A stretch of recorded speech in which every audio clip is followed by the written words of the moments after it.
ಇವತ್ತು ಒಂದು morning routine share ಮಾಡ್ಕೊಂತಾ ಇದ್ದೀನಿ. ಆಸ್ ಯೂಶುವಲ್ ಬೆಳಿಗ್ಗೆ ಎದ್ದಿದ ತಕ್ಷಣ ಒಂದು ಗ್ಲಾಸ್ ಬಿಸಿನೀರನ್ನ ಕುಡಿದು ನನ್ನ ದಿನಾನ ನಾನು ಸ್ಟಾರ್ಟ್ ಮಾಡ್ತೀನಿ. ಇನ್ನ ಹಸ್ಬೆಂಡ್ ವಾಕಿಂಗ್ ಅಂತ ಹೇಳಿ ಹೋಗಿದ್ರು. ಬರ್ತಾನೆ ತರಕಾರಿ ಆಗ್ಲಿ ಫ್ರೂಟ್ಸ್ ಆಗ್ಲಿ ಏನ್ ಸಿಗುತ್ತೋ ಅದು ತಗೊಂಡ್ ಬರ್ತಿರ್ತಾರೆ.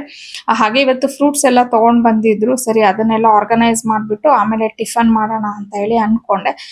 ಕ್ಯಾರೆಟ್ ಜ್ಯೂಸ್ ಮಾಡ್ಬೇಕಂತ ಅನ್ಕೊಂಡೆ, ಬಟ್ ಅವ್ರು ಫ್ರೂಟ್ಸ್ ಅಂದಾಗ ಪೈನಾಪಲ್ ತಗೊಂಡ್ ಬಂದಿದ್ರು. ಸೊ ಪೈನಾಪಲ್ ಜ್ಯೂಸ್ ಮಾಡ್ಬಿಟ್ಟು ಕ್ಯಾರೆಟ್ ಪಲ್ಯ ಮಾಡಿ ಚಪಾತಿ ಮಾಡೋಣ ಅಂತ ನನ್ನ ಒಂದು ಪ್ಲಾನ್ ನ ಚೇಂಜ್ ಮಾಡ್ಕೊಂಡು ಆ ರೀತಿ ಮಾಡ್ಕೊಂಡೆ.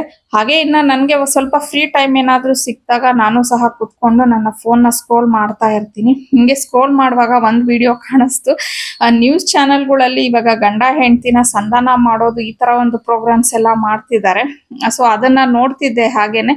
ಬಟ್ ಆ ಲೇಡಿ ಮಾತಾಡ್ತಿದ್ದ ಮಾತು ಎಷ್ಟು ಬೇಜಾರಾಯ್ತು ಅಂದ್ರೆ, ಇಂಡಿವಿಜುವಲ್ ಆಗಿ ಅವಳಿಗೆ ಅವ್ರ ಹಸ್ಬೆಂಡ್ ಜೊತೆ 108 ಪ್ರಾಬ್ಲಮ್ಸ್ ಇರ್ಬೋದು, ಅದು ಅವರ ಪರ್ಸನಲ್ ಥಿಂಗ್. ಸೊ ಅದನ್ನ ಜಡ್ಜ್ ಮಾಡಕ್ಕೆ ನಮ್ಗೆ ಯಾವುದೇ ರೈಟ್ಸ್ ಇರೋದಿಲ್ಲ. ಸೊ ಅವಳು ತುಂಬಾ ಫೇಸ್ ಮಾಡಿರ್ತಾಳೇನೋ, ಅದು ಅವಳಿಗೆ ಬಿಟ್ಟಿದ್ದು.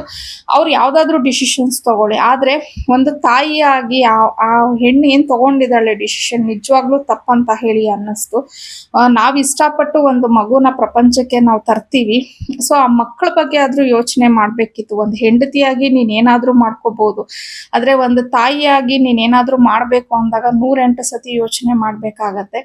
ಸೊ ನನ್ಗೆ ಅವ್ನ್ ಮಾಡ್ದ ನಾನು ಮಾಡ್ದೆ ಅಂತ ಅಂದ್ಬಿಟ್ಟು ಎಷ್ಟು ಈಸಿಯಾಗಿ ಹೇಳ್ಬಿಡ್ತಿದ್ದಾಳೆ ಅಂದ್ರೆ ಆ ಹೆಣ್ಣು ಆ ಒಂದು ನ್ಯೂಸ್ ಚಾನಲ್ ಅಲ್ಲಿ ಕುತ್ಕೊಂಡು. ಸೊ ಈ ಪ್ರಪಂಚದಲ್ಲಿ ಎಲ್ಲದಕ್ಕಿಂತ ಶ್ರೇಷ್ಠವಾದ ಒಂದು ಸ್ಥಾನ ಇದೆ ಅಂತಂದ್ರೆ ಅದು ನಿಜವಾಗ್ಲೂ ಒಂದು ತಾಯಿಗೆ ಮಾತ್ರನೇ. ಬಿಕಾಸ್ ಆ ತಾಯಿ ಎಷ್ಟು ಕಷ್ಟಪಟ್ಟು ಆ ಮಗುನ ಪ್ರಪಂಚಕ್ಕೆ ತಂದಿರ್ತೀವಿ ಅಲ್ವಾ. ಸೊ ಅಷ್ಟು ಕಷ್ಟಪಟ್ಟು ನೀನು ಮಕ್ಕಳನ್ನ ಹೆತ್ತ ಮೇಲೆ ಆ ಮಕ್ಕಳ ಜವಾಬ್ದಾರಿ ತಗೊಳ್ಳೋದು ಸಹ ನಿನ್ನ ಒಂದು ಇದಾಗಿರತ್ತೆ. ನಿಮ್ಮ ಒಂದು ಈ ಗಲಾಟೆ ಮಧ್ಯೆ ಆ ಮುಗ್ಧ ಮಕ್ಕಳ ಭವಿಷ್ಯ ಏನಾಗುತ್ತೆ ಅನ್ನೋದು ಸ್ವಲ್ಪನಾದ್ರೂ ಪರಿಜ್ಞಾನ ಇಲ್ದಿರೇನೆ ಮಾತಾಡ್ತಿದ್ರು. ನಿಜವಾಗ್ಲೂ ಇದನ್ನೆಲ್ಲ ನೋಡಿ ಇಂಥ ಒಂದು ಸೊಸೈಟಿಲಿ ಇದೀವ ನಾವು ಅಂತ ಹೇಳಿ ಅನ್ನಿಸ್ಬಿಡ್ತು.